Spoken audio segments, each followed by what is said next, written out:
You know, when life threw lemons at Shikha and Anaita, they made one hell of a beer. Yes. But when life throws lemon at Amanna and Dinah, how do they cope with it? Oh, how do we cope? I mean, you cope. Coping is just part of life. You learn how to. Honestly, I've reached a stage where I don't let things bother me. Okay.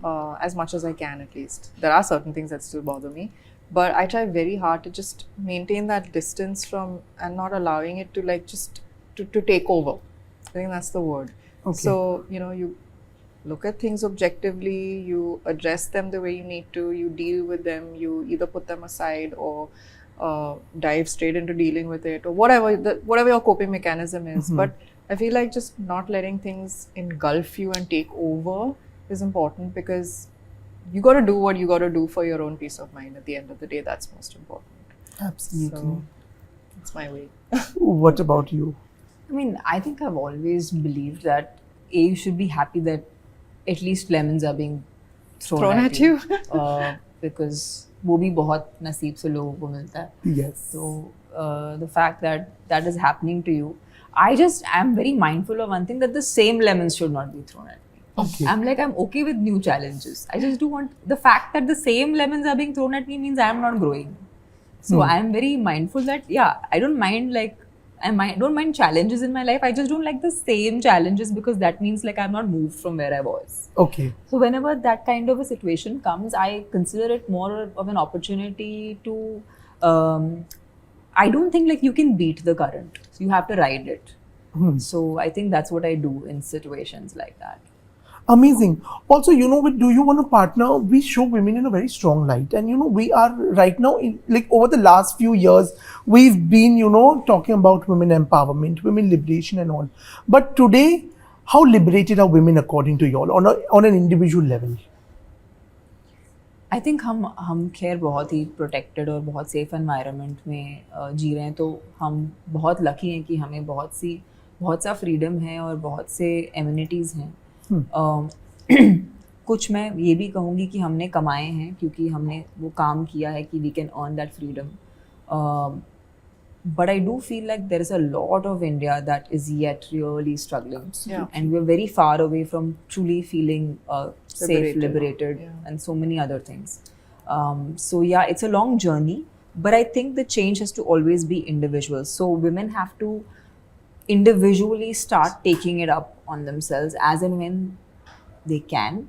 And I mean, I'd only say that if you have families that are supportive, and if our ecosystem is such that we are able to support women to get educated, get women jobs, to be financially independent, that's a really big power. So if our governments were focused towards that, I think it would be much easier to be liberated and all of that. What would you like to say? I agree with the fact that it's much easier to feel that way in the bigger cities, because the culture in cities allows women to be themselves to a certain extent. There's this sense of independence. Right. Most women are working, most women are educated, but it is as you go into the smaller towns, I think a lot, and that is the larger percentage of the population, and unfortunately I don't think they're there yet. They have a long way to go, like Tammy said.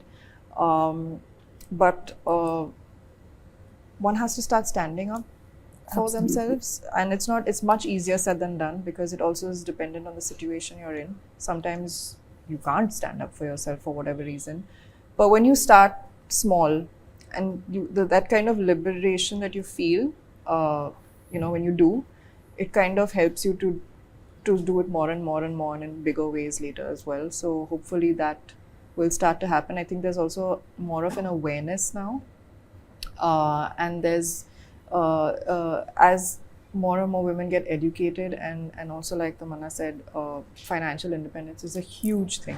Because the second you're financially independent, you can take so many more decisions on your own and take certain calls about so many aspects of your life. Very true. But when you're dependent on somebody else, then you don't have a choice but to stay quiet. So education and jobs, I think, are the two most important things for women in order for them to finally reach that place of being liberated.